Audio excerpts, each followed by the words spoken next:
every single day, like I've always done and always will. Passing these bills on the floor, making yet another stand. Welcome to this week's edition of New York Now. I'm Dan Clark. If you follow New York State politics at all, you know that elections have consequences. So when a new slate of Democratic socialists joined the state legislature this year, some took that as a sign of where Democrats were headed in New York. But the secret is that a lot of Democrats here are closer to the middle than you would think. And in the last few years, we've seen some pretty loud voices in the party try to push Democrats to the left. But after Tuesday, that might change. Republicans swept some pretty key races on Election Day. On Long Island, the DA's race in both Suffolk and Nassau counties went to Republicans. Those offices were held by Democrats. And in Buffalo, Mayor Byron Brown, a Democrat who was backed by Republicans, won re-election through a write-in campaign against India Walton, who beat him in the primary this year. So Republicans are feeling pretty good right now. And they say that momentum could carry into next year's elections. State Republican Chair Nick Langworthy. And I believe that what happened last night, and I'm happy to go in depth more, and certainly there's an awful lot of victories to point to here. But this was a victory for common sense in setting the table for what will be big victories in a reset for New York State government next year.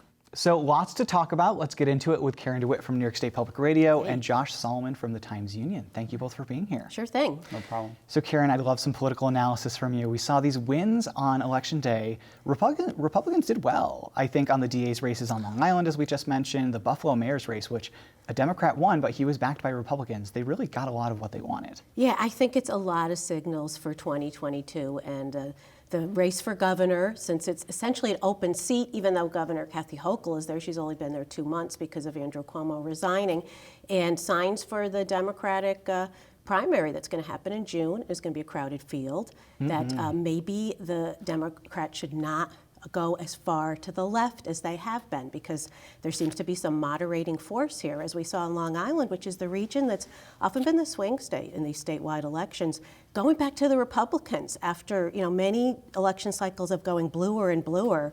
I'd say they're at least purple now. That's what I was thinking as well, because you have the two counties on Long Island, Suffolk, Nassau.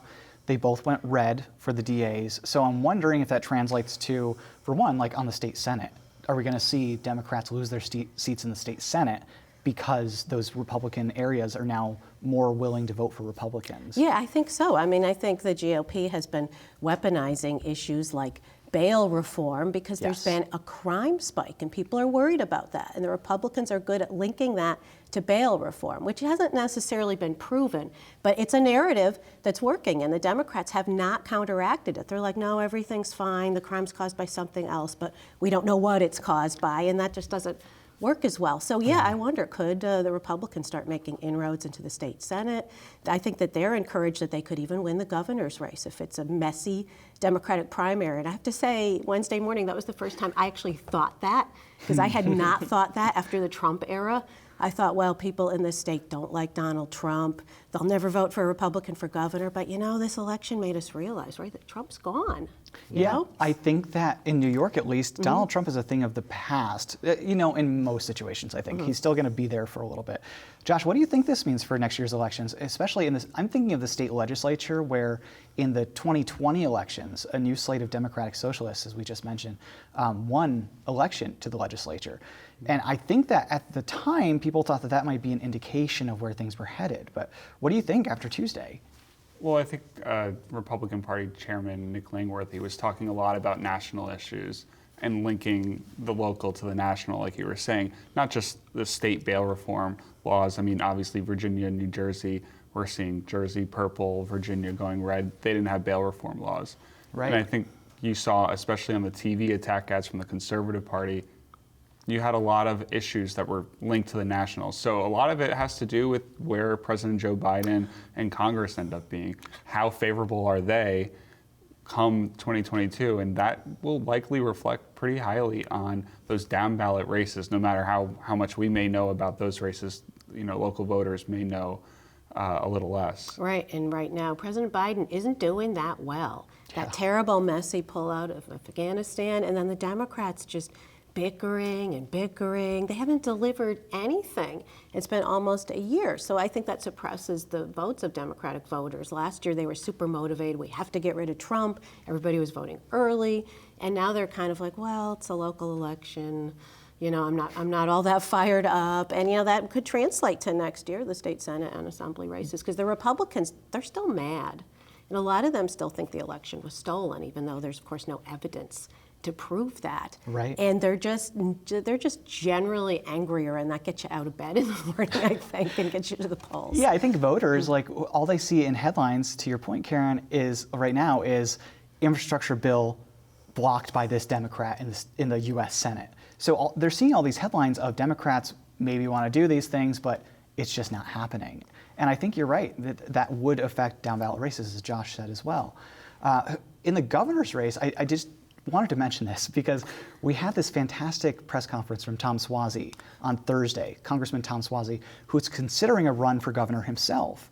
And I think that he came out as the strongest, as far as I've seen, against what he calls the far left of the party. We're talking about the India Waltons, the AOCs, those kind of people. So do you think that he could be more viable based on Tuesday? Yes, I absolutely do. And I think that he does too. That's why he called this Zoom press conference on Thursday. And I was scrolling through looking at all the reporters on it. I thought it was interesting too. A lot of the reporters didn't pepper him with questions. Yeah. But I was there and we were all there just to kind of listen. What does he have to say? Is he viable? You know, just sort of like seeing, you know, what kind of person he is these days. I covered him when he ran an unsuccessful race against Eliot Spitzer. So he's been around a long time. But he made the case, look, people want moderate Democrats. And he's from Long Island. You know, he's kept his seat in Long Island in Congress. So I think that, you know, he's thinking, hey, well, maybe there's a window. If the Democratic primary is all split among more leftist candidates, then maybe I could get in. That's a really good point. Josh, what do you think this is going to mean? If Democrats really crowd this primary, we have the governor, we have the attorney general, we may have the New York City mayor, we probably have the New York City public advocate, and now maybe Tom Suozzi. I mean, for one, financially, that's splitting a lot of resources, but for two, it's also splitting ideologies in the party, and I'm wondering if that's going to translate to the general. I mean, I think it's important, though, to remember that what we saw on Tuesday was a general election. Yes. And what we saw in Buffalo in the primary was a progressive win. And ultimately, the the Democratic race for governor is a primary, and those voters still may skew more to the left than, you know, a Long Island congressman. So I think that's important to remember as well. Also, it's important to remember that this was a wake-up call to Democrats, the Democratic establishment, to progressive Democrats who were saying we need to be bolder. So, you know, we'll see in terms of that crowded race of who can distinguish themselves, whether, you know, New York City public advocate Jumaane Williams wants to distinguish himself to the left, and whether, you know, the Attorney General Tish James and Governor Hochul say, how am I going to jockey with the others? Right. Are they going to get nasty? That's what I wonder. How do they keep it nice, like, you know, women are supposed to be, without, you know, portraying the other one negatively, because that's usually what wins. I think it's just going to get messy, and it'll be really interesting to watch politically to see if the state itself is shifting a little bit more to the right. But we'll leave it there. Josh Solomon from the Times-Union, Karen DeWitt from New York State Public Radio. Thank you both so much. Thank you. So while we're on the topic of next year's elections, we've got an update on the state's redistricting process. As you might know, the state is drawing new district lines for Congress and the state legislature right now after last year's census results, and it's a delicate process. There's this panel, the Independent Redistricting Commission, that's drawing these new lines, and about 2 months ago, they released their first set of proposed maps. Now, they're working on a final version, but it's not going to be easy, and it has to be approved by the legislature. I spoke this week with David Imamura, who chairs the commission, for an update. David, thank you so much for being here. I appreciate it. Thanks so much, Dan. Really great to be here. Of course. So we're actually in the middle of the redistricting process right now. You've released 2 sets of maps for public input. Can you just remind us where we are in that process? What's happened so far, where we are, and what's ahead for you? Right, Dan. So what has happened is that I want to just start by saying this entire process has been compressed from a 1-year process into 3 months. Because of COVID, the census results came out substantially later than anyone ever would have foreseen. So the census results came out in August. We put out two initial sets of lines in September, and then we went to the public and we said, we have these two sets of maps. We want your help in terms of determining how to draw these lines, because at the end of the day, these aren't our lines, these are your lines, and we need your help as average New Yorkers to determine how to best draw these districts. And so after that, going out of that, we will take the public's input into account in December and then submit our lines to the legislature in January. Because of the outcome of the referendum, the deadline is January 15th. Can you explain how you do this? When we see these districts every 10 years and they're drawn in ways that some people like, some people don't like, what is the process for you when you're getting down to the nitty-gritty, you're trying to decide at the very edge of these districts where you're going to keep a town out, carve a town in? What is going through your mind? What's the process when you sit down at that table? It's extraordinarily difficult, Dan, because we are weighing literally dozens of different factors. We're weighing communities of interest. We're weighing geographic boundaries. We're weighing what's happening across the state in terms of population. And we're just trying to come together and draw districts that really reflect communities. At the end of the day, the number one thing that drives the maps is the math, is the population, is the results of the census. And so, I could have the strongest opinions about a certain community and how they have to be kept together. But if the census results force districts to be separate force communities to be separate from one another, that's what we have to do. So it's an incredibly complicated process. And, I would be the first to say it's an art, not a science.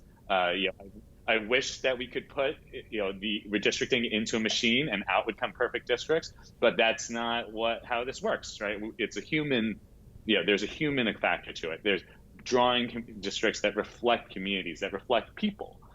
So it's incredibly difficult, but I think that all 10 of us are doing the best we can. We are losing a seat in Congress this year during the redistricting process. For those that are curious, do we know where that seat is being lost in terms of area of the state, or is that something that you have to work through? I guess I'm just wondering, what does it depend on? How do you know where you're going to take that district out and carve something new? So this is another example, Dan, of where the math drives this, and the result is that upstate is where the congressional district will be lost. So what has happened is that just because of the way the population was distributed in the census, the seat that has to be redistributed is most likely upstate, and both the Democratic and Republican plans have that seat being upstate. So we did see with the first set of maps that you released for public comment in these hearings, there were actually two sets of these maps because both sides of the commission couldn't agree on one set. And for some, that was an indication that things may not be going well internally. So what's the road to getting to that one set of maps when you submit them to the legislature, or when you release them publicly in January, rather? Well, I dispute the narrative that, the fact that we put out two sets of maps is evidence of dysfunction. The state of New Mexico Redistricting Commission put out 11 sets of maps. The state of Colorado put out 5 sets of maps, right? Because that's how an independent commission works. Rather than us drawing the maps in a smoke-filled Zoom and then presenting them to the public, we're giving the public different options, and we're saying, tell us which of these maps best reflect your community. We've had people say, both in public and in private, the Republican map is better for our community. And that's something that's really important to me, that I really want to know, and that we will take that into account when we're drawing the maps. So I would dispute that as evidence of dysfunction. So Tuesday was Election Day, and on the ballot we did have an amendment that would have changed the state's redistricting process, and it didn't pass. I'm wondering if you had a position on that. Are you disappointed that voters rejected it, or did it not matter so much to you? So I was a very proud supporter of the amendment. I am disappointed that it didn't pass. But that being said, we are still chugging along. It doesn't do anything to change what we're doing. The most critical part of the amendment from my perspective was changing the deadlines that the commission had to work with. When the commission was established in 2014, primaries were in September, and then they got moved back to June. But the problem is that the deadlines that were established for the commission do not reflect that the deadlines are the primaries in June. So we have deadlines going into February that no longer make sense, because if we actually finish in time for February, then boards of elections will be unable to change the maps in time. And more important, the public won't be able to take into account the new lines. candidates are literally starting to announce their candidacies now, but they need to know what districts they're running. Now that the amendment failed to pass, I'm wondering whether we should give our staff members maybe a day or two around New Year's just to be able to take some time off. But these are important questions that the commission is grappling with right now. But yeah, those are things that we're looking at right now. Yeah, some days off, especially when you have such a condensed time frame from what you were supposed to have in the first place. So I guess we'll be watching in January and see when they're released. It's a really exciting time for New York. David Imamura, the chair of the Independent Redistricting Commission, thank you so much. Thanks so much, Dan. Really appreciate it. So stay tuned on that, and we will link to the full set of maps on our website. That's at nynow.wmht.org. In the meantime, an update on the state's plans to reduce gun violence. Daryl Camp is here with more. Daryl. Thanks, Dan. So 2020 was a difficult year for New Yorkers on multiple fronts. The rise of the COVID-19 pandemic precipitated higher unemployment rates. And at the same time, many of the state's major cities saw a rise in violent crime. That prompted former Governor Andrew Cuomo to declare a gun violence emergency in July of this year. That emergency expedited funds for violence interruption programs like GIVE, the Gun-Involved Violence Elimination Initiative. And under GIVE is the SNUG Outreach Program. That's not an acronym, it's actually just guns spelled backwards. SNUG held their biannual conference and training in Albany this week. I spoke with Damon Baycoat, the Deputy Commissioner of Youth Justice with the state's Division of Criminal Justice Services. He says that SNUG's approach is a unique one, meant not to replace but supplement the efforts of law enforcement with credible messengers. And these are people who are from the community, who've been in the community, who have lived some of the same lifestyles as some of these young people that we're working with. So they know them. They know who they are. If they don't know them, they know their uncles, their fathers, their mothers. And, they know what some of these kids are up to because that's what they used to be up to. So they can identify the young people, talk to them and work with them and hopefully show them different alternatives. He says all of the reasons for increases in gun violence aren't clear, but one of them was certainly the pandemic. Because when New York went on pause, that means we went on pause. That means that there were no more hospital visits. That we're communicating with our young people through using FaceTime and phone calls, where before we were seeing them in the neighborhood, on the street, where they were. So all of that went on pause too. So there were a lot of things that were in play in our community. Baycoat says that overall things seem to have improved this year compared to last year and are trending in the right direction. Thank you so much, Daryl. Moving on now to the environment, New York's cryptocurrency industry is growing and fast. If you don't know what crypto is, it's basically virtual money, and sometimes it can be worth a lot.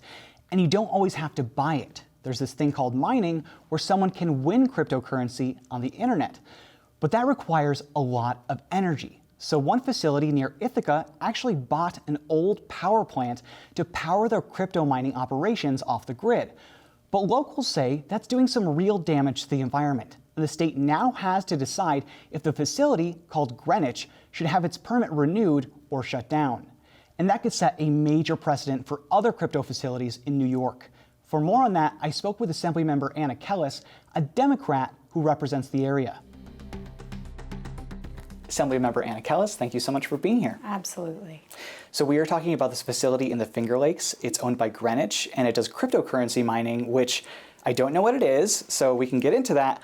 But from what I understand, it's causing some pollution in the area, and I don't really understand that. I get the issue, but can you explain how this is causing this carbon impact in your area? Yeah, so I'm going to step back and explain a little bit about cryptocurrency mining. Please. So we have fiat currencies, or bank, right? Government currencies. Everybody understands that. So if you go to an ATM and you put your card in, what happens?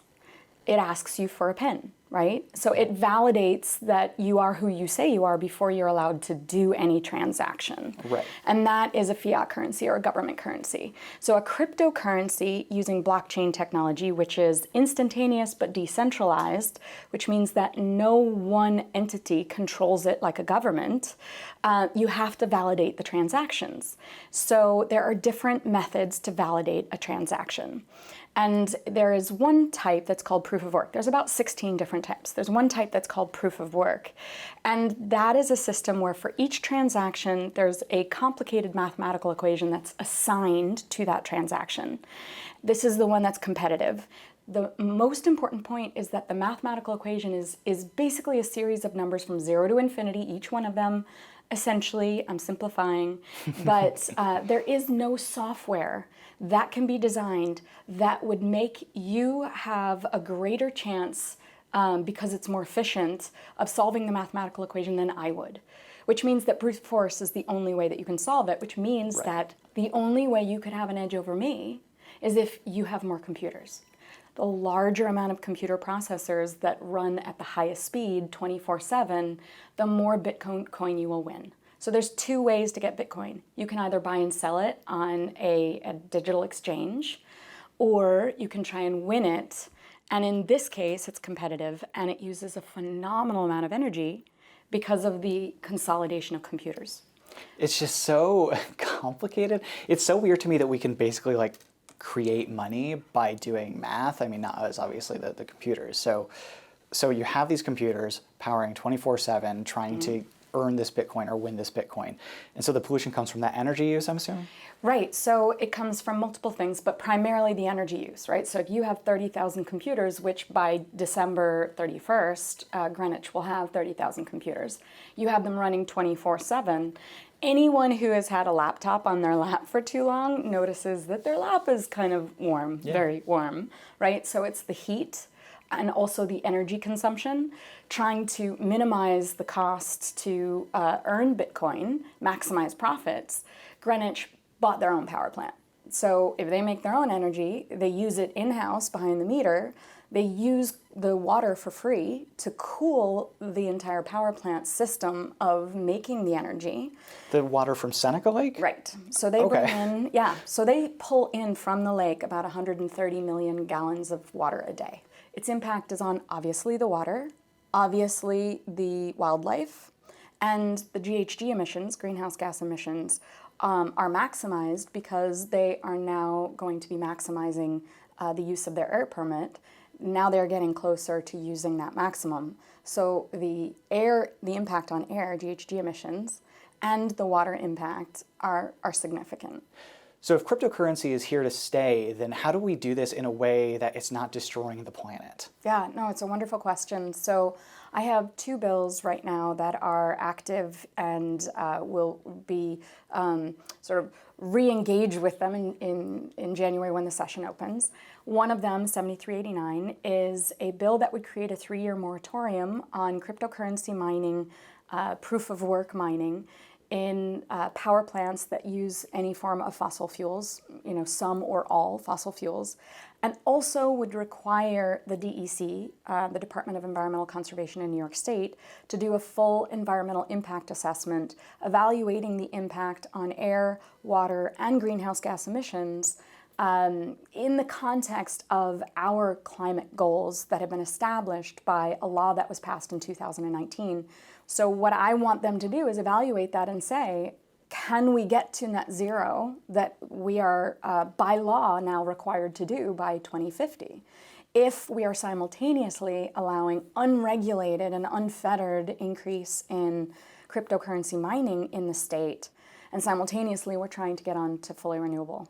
And there's one other bill, which is 7768, and that one would require that all of the retired power plants relinquish their air permits. So we have a situation right now where we have about 30 retired power plants in upstate New York because they couldn't compete anymore on the market, which they are the most inefficient. Those are the ones that are at risk of being purchased. Right now there are 2. Greenwich is one. The North Tonawanda facility is another that's starting.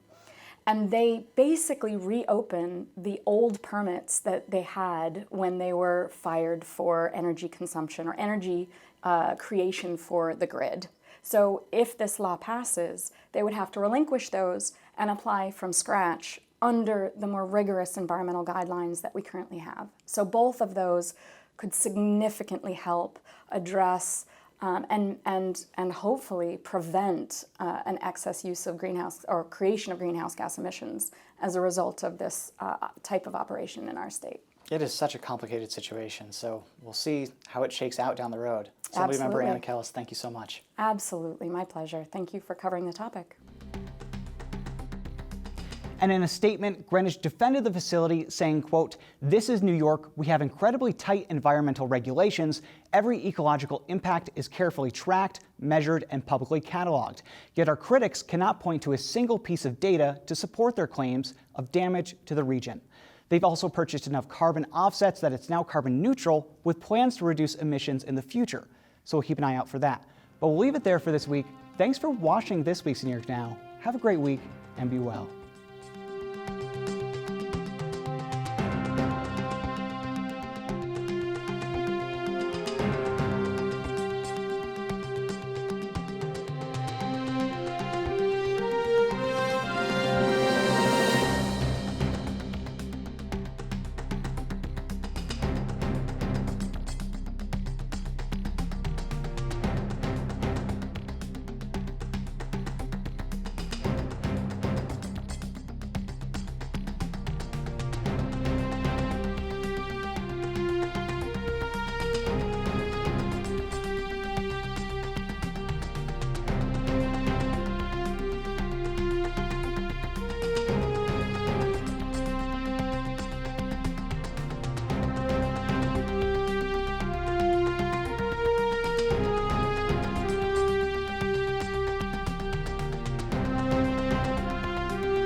Funding for New York Now is provided by WNET.